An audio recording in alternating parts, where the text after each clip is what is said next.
Iboong.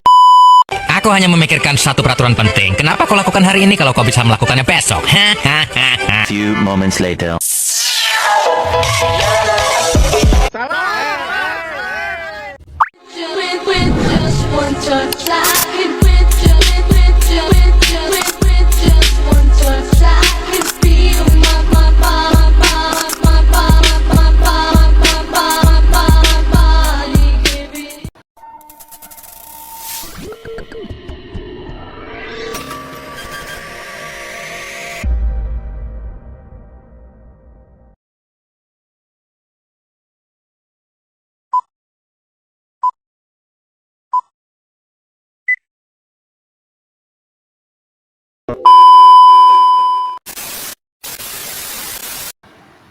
Assalamualaikum warahmatullahi wabarakatuh. Perkenalkan, nama saya Muyassara dari kelas A2 Informatika dengan NIM 2302401435. Pada kali ini saya akan menjelaskan tentang beberapa teknologi dan transformasi digital, yaitu cloud computing, Internet of Things, big data, blockchain, kecerdasan buatan, dan juga augmented reality. Selamat menyaksikan, semoga penjelasan saya dapat dipahami dengan baik. Yang pertama, cloud computing. Cloud computing atau komputasi awan adalah teknologi yang memungkinkan pengguna menyimpan data, menjalankan aplikasi, dan mengakses layanan melalui internet tanpa harus menggunakan perangkat keras sendiri secara langsung. Dengan cloud computing, dia tidak hanya disimpan di komputer pribadi, tetapi di server internet yang dapat diakses kapan saja dan di mana saja. Karena itu, pengguna tidak perlu khawatir kehilangan data ketika perangkat rusak, sebab data sudah tersimpan secara online. Teknologi ini juga dapat membantu perusahaan karena pekerjaan dapat dilakukan lebih cepat dan efisien. Adapun karakteristik cloud computing, yang pertama, menggunakan internet, data dapat diakses secara online, fleksibel dan mudah digunakan, kapasitas penyimpanan dapat ditambah sesuai kebutuhan, mendukung kerja jarak jauh atau work from home. Adapun jenis-jenis cloud computing, yaitu public cloud. Layanan cloud yang digunakan umum melalui internet biasanya disediakan oleh perusahaan besar seperti Google atau Microsoft Word. Kedua, private cloud digunakan khusus untuk satu organisasi atau perusahaan sehingga keamanan data lebih terjaga. Yang ketiga, hybrid cloud, gabungan antara public cloud dan server cloud agar lebih fleksibel. Ada pula contoh penerapan cloud computing. Yang pertama yaitu Google Drive. Digunakan untuk menyimpan file secara online sehingga pengguna dapat membuka dokumen dari HP, laptop, atau komputer mana saja selama terhubung internet. Kedua, Dropbox digunakan untuk berbagi data dan file dengan mudah kepada orang lain tanpa menggunakan flash disk. Yang ketiga, Gmail, layanan email yang menyimpan pesan dan data pengguna di server cloud sehingga dapat diakses kapan saja. Yang terakhir, Netflix menggunakan cloud computing untuk menyimpan dan menampilkan film atau video streaming kepada jutaan pengguna di seluruh dunia dengan cepat. Ada pula kelebihan cloud computing. Yang pertama, mengakses biaya. Kedua, mudah diakses. Tiga, penyimpanan besar. Dan terakhir, data lebih aman dengan backup otomatis. Ada pula kekurangan cloud computing. Yang pertama, membutuhkan koneksi internet, resiko kebocoran data jika keamanan lemah, dan yang terakhir, ketergantungan pada penyedia layanan. Kedua, Internet of Things. Internet of Things adalah konsep di mana perangkat elektronik dapat saling terhubung melalui internet dan bertukar data secara otomatis, memungkinkan benda sehari-hari menjadi cerdas karena dapat mengirim dan menerima informasi tanpa harus dikontrol terus-menerus oleh manusia. Cara kerja IoT. Perangkat memiliki sensor, koneksi internet, dan sistem pengolah data. Data dikirim melalui internet, lalu diproses sehingga perangkat dapat bekerja otomatis sesuai kondisi tertentu. Adapun contoh penerapan IoT. Yang pertama, lampu pintar. Lampu dapat dinyalakan atau dimatikan menggunakan smartphone meskipun pengguna berada jauh dari rumah. Kedua, smartwatch. Smartwatch dapat memantau detak jantung, jumlah langkah kaki, kualitas tidur, dan kesehatan pengguna secara otomatis. Yang ketiga, CCTV online. CCTV yang terhubung internet memungkinkan pengguna rumah memantau kondisi rumah secara langsung melalui internet, melalui HP. Keempat, smartphone. Peralatan rumah seperti AC, kipas, dan pintu otomatis dapat dikontrol melalui aplikasi. Dan yang terakhir, mesin absensi sidik jari. Data kehadiran pegawai langsung tersimpan otomatis ke sistem perusahaan melalui internet. Adapun kelebihan IoT, yang pertama mempermudah pekerjaan manusia, kedua menghemat waktu, ketiga meningkatkan efisiensi, keempat otomatis sistem. Kekurangan IoT, risiko keamanan data, membutuhkan jaringan internet stabil, biaya pemasaran cukup mahal. Yang ketiga, penjelasan tentang Big Data. Big Data adalah kumpulan data dalam jumlah sangat besar yang terus bertambah dan sulit diolah menggunakan sistem biasa. Data tersebut dapat dianalisis untuk mendapatkan informasi penting dan membantu pengambilan keputusan secara lebih cepat dan tepat. Ada pula karakteristik Big Data. Yang pertama, volume. Volume itu jumlah data sangat besar. Kedua, velocity. Data bergerak sangat cepat. Ketiga, variety. Jenis data beragam. Keempat, veracity adalah keakuratan data. Kelima, value, memiliki nilai atau manfaat. Adapun contoh Big Data. Yang pertama, data media sosial, data transaksi online, data pencarian Google, data pelanggan perusahaan, dan data lokasi dari GPS. Ada pula contoh penerapan Big Data. Yang pertama yaitu e-commerce. Shopee atau TikTok menganalisis kebiasaan belanja pengguna untuk memberikan rekomendasi produk yang sesuai minat pelanggan.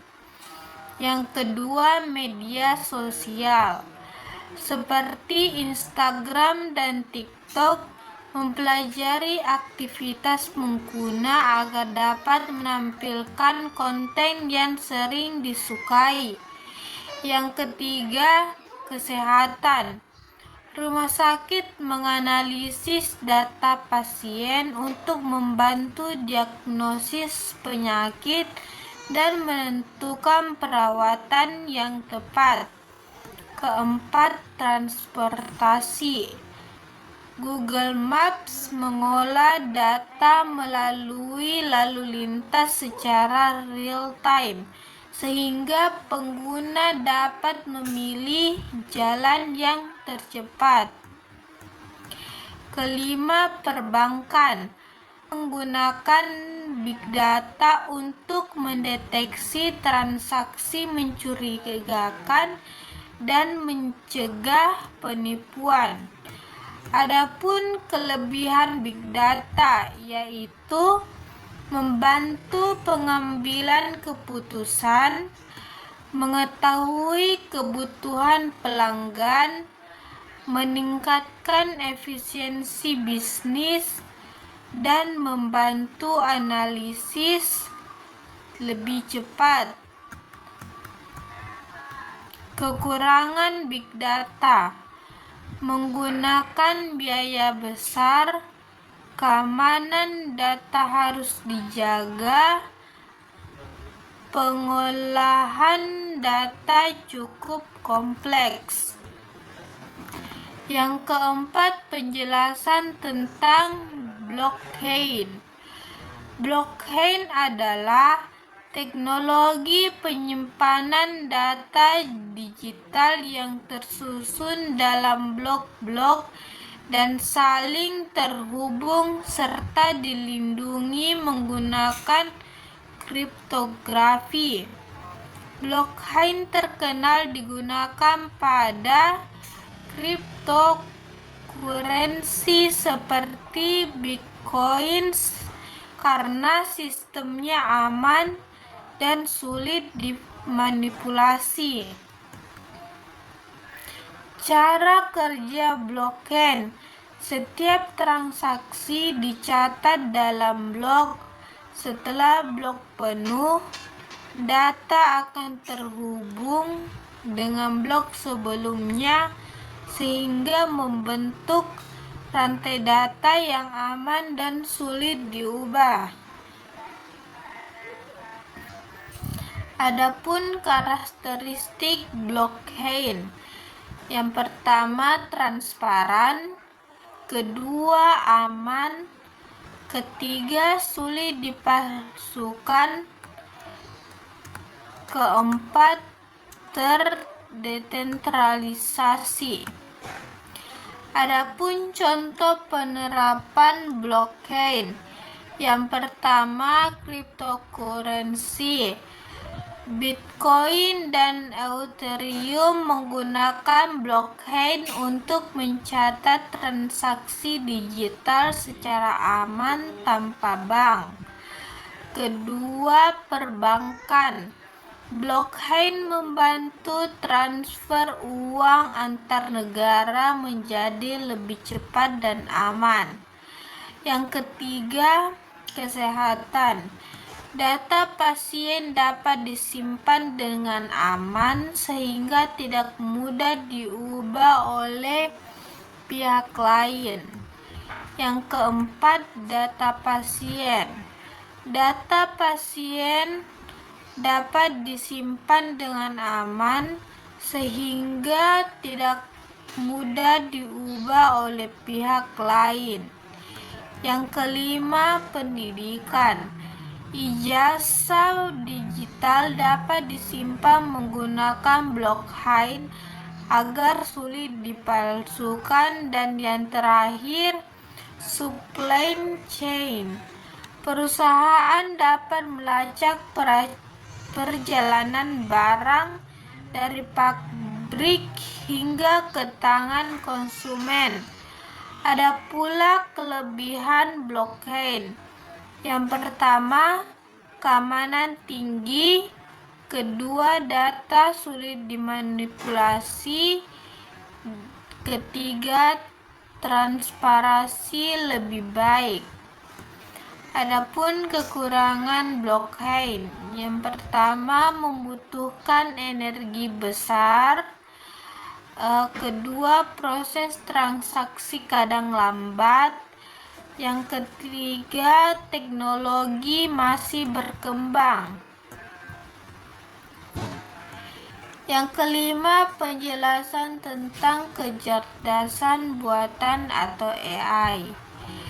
AI adalah teknologi yang memungkinkan komputer atau mesin meniru kecerdasan manusia. AI dapat belajar menganalisis data, memahami pola, dan mengambil keputusan secara otomatis.